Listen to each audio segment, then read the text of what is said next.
కాబట్టి సైనికులు వచ్చి ఆయనతో కూడా సిలువ వేయబడిన మొదటి వాని కాళ్లను రెండవ వాని కాళ్లను విరుగగొట్టిరి. వారు యేసునొద్దకు వచ్చి అంతకు ముందే ఆయన మృతి పొంది ఉండుట చూచి ఆయన కాళ్ళు విరుగగొట్టలేదు గాని సైనికులలో ఒకడు ఈటెతో ఆయన ప్రక్కను పొడిచెను.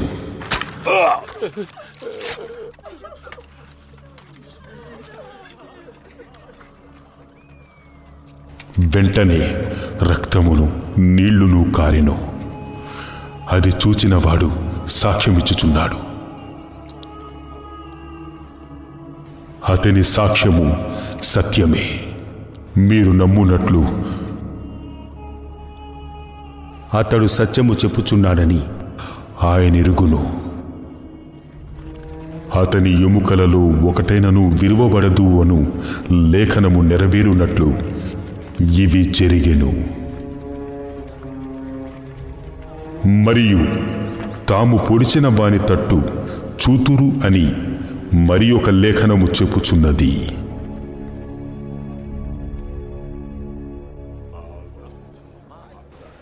అటు తరువాత యూదుల భయము వలన రహస్యముగా యేసు శిష్యుడైన అరిమతయ్య యోసేపు తాను యేసు దేహమును తీసుకుని పోవుటకు పిలాతునొద్ద సెలవడిగెను. పిలాతు సెలవిచ్చెను. మొదట రాత్రి వేళ ఆయన యుద్ధకు వచ్చిన నికోదేము కూడా బోళముతో కలిపిన అగరుర మారమిను 150 సేర్ల ఎత్తుకు తెచ్చెను. అంతట వారు యేసు దేహమును ఎత్తుకుని వచ్చి యూదులు పాతిపెట్టు మర్యాద చొప్పున ఆ సుగంధ ద్రవ్యములు దానికి పూసి నారబట్టలు చుట్టిరి. ఆయనను సిలువ వేసిన స్థలములో ఒక తోటయుండెను. ఆ తోటలో ఎవడును ఎప్పుడునూ ఉంచబడని క్రొత్త సమాధి ఒకటి ఉండెను. ఆ సమాధి సమీపములో ఉండెను గనుక ఆ దినము యూదులు సిద్ధపరుచు దినమైనందున వారు అందులో యేసును పెట్టిరి. ఆదివారమున ఇంకను చీకటిగా ఉన్నప్పుడు మగ్దలేనే మరియ పెందలకడ సమాధి యొద్దకు వచ్చి సమాధి మీద ఉండిన రాయి తీయబడి ఉండుట చూచెను. కనుక ఆమె పరిగెత్తికొని సీమోను పేతురు నొద్దకు యేసును ప్రేమించిన ఆ మరి ఒక శిష్యుని యొద్దకు వచ్చి ఎత్తుకుపోయిరి, వారు ఎక్కడుండదన్నారని మేము ఎరుగము. కాబట్టి పేతురును ఆ శిష్యుడును బయలుదేరి సమాధి యొద్దకు వచ్చిరి. వారిద్దరునూ కూడి పరిగెత్తుచుండగా ఆ శిష్యుడు పేతురు కంటే త్వరగా పరుగెత్తి ముందుగా సమాధి యొద్దకు వచ్చి వంగి నారబట్టలు పడి ఉండుట చూచెను. గాని అతడు సమాధిలో ప్రవేశింపలేదు. అంతట సీమోను పేతురు అతని వెంబడి వచ్చి సమాధిలో ప్రవేశించి నారబట్టలు పడియుండుటయు ఆయన తల రుమాలు నారబట్టల యొద్ద ఉండక వేరుగా ఒకచోట చుట్టిపెట్టి యుండుటయు చూచెను. అప్పుడు మొదట సమాధి యొద్దకు వచ్చిన ఆ శిష్యుడు లోపలికి పోయి చూచి నమ్మెను. ఆయన మృతులలో నుండి లేచుట అగత్యమును లేఖనము వారింకనూ గ్రహింపరైరి. అంతటా ఆ శిష్యులు తిరిగి తమ వారి యొద్దకు వెళ్ళిపోయిరి. అయితే మరియ సమాధి బయట నిలిచి ఏడ్చుచుండెను. ఆమె ఏడ్చుచూ సమాధిలో వంగి చూడగా తెల్లని వస్త్రములు ధరించిన 2 దేవదూతలు యేసు దేహము ఉంచబడిన స్థలములో తలవైపున ఒకడును కాళ్ల వైపున ఒకడును కూర్చుండ కనబడెను. అమ్మా, ఎందుకు ఏడ్చుచున్నావు అని ఆమెను అడుగగా, నా ప్రభువుని ఎవరో ఎత్తుకుని పోయిరి, ఆయనను ఎక్కడ ఉంచిరో నాకు తెలియదే. ఆమె ఆ మాట చెప్పి వెనుక తట్టు తిరిగి యేసు నిలిచియుండుట చూచెను గాని యేసు అని గుర్తుపట్టలేదు. అమ్మా, ఎందుకు ఏడ్చుచున్నావు? ఎవనిని వెదకుచున్నావు అని ఆమెను అడుగగా ఆమె ఆయన తోటమాలి అనుకుని, నీవు ఆయనని మోసుకుని పోయిన ఎడల ఆయన ఎక్కడ ఉంచుతావో నాతో చెప్పుము, నేను ఆయనను ఎత్తుకుని పోదును. మరియా, రబూని. ఆమె ఆయన వైపు తిరిగి ఆయనను హెబ్రీ భాషతో రబూని అని పిలిచెను. నేను ఇంకను తండ్రి యొద్దకు ఎక్కిపోలేదు గనుక నన్ను ముట్టుకోవద్దు. అయితే నా సహోదరుల యొద్దకు వెళ్ళి, నా తండ్రియు మీ తండ్రియు నా దేవుడును మీ దేవుడనైన వాని యొద్దకు ఎక్కిపోవుచున్నానని వారితో చెప్పుము.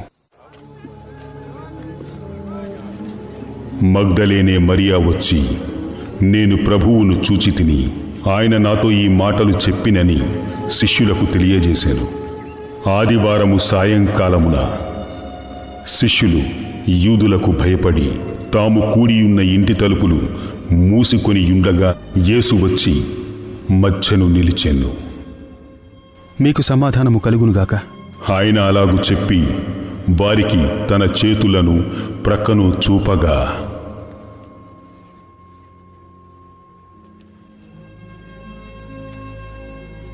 శిష్యులు ప్రభువును చూచి సంతోషించిరి. అప్పుడు యేసు మరలా, మీకు సమాధానము కలుగునుగాక. తండ్రి నన్ను పంపిన ప్రకారము నేనును మిమ్మును పంపుచున్నాను.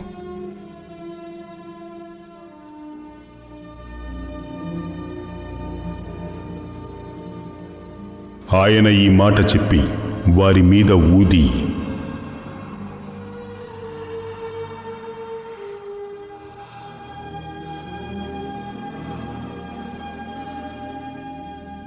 పరిశుద్ధాత్మను పొందుడి.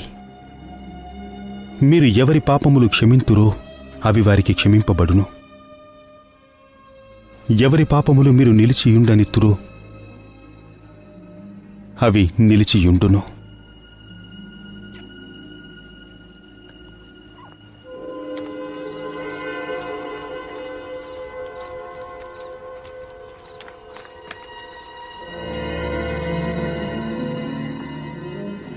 యేసు వచ్చినప్పుడు 12 మందిలో ఒకడైన దిదుమ అనబడిన తోమా వారితో లేకపోయెను. గనుక తక్కిన శిష్యులు, మేము ప్రభువును చూచితిమని అతనితో చెప్పగా, నేను ఆయన చేతులలో మేకుల గురుతును చూసి నా వ్రేలు ఆ మేకుల గురుతులో పెట్టి నా చెయ్యి ఆయన పక్కలో ఉంచితే గాని నమ్మను.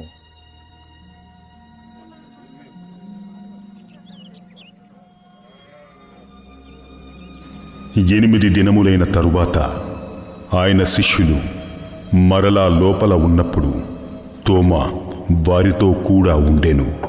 తలుపులు మూసుకొని ఉండగా యేసు వచ్చి మధ్యను నిలిచి, మీకు సమాధానము కలుగుగాక. నీ వ్రేలు ఇటు చాచి నా చేతులు చూడుము.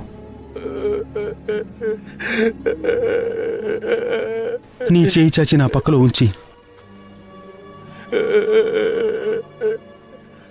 అవిశ్వాసివి కాక విశ్వాసివయ్యుండుము.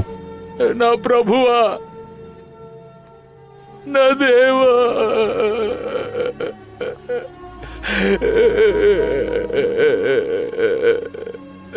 నీవు నన్ను చూచి నమ్మితివి. చూడక నమ్మిన వారు ధన్యులు.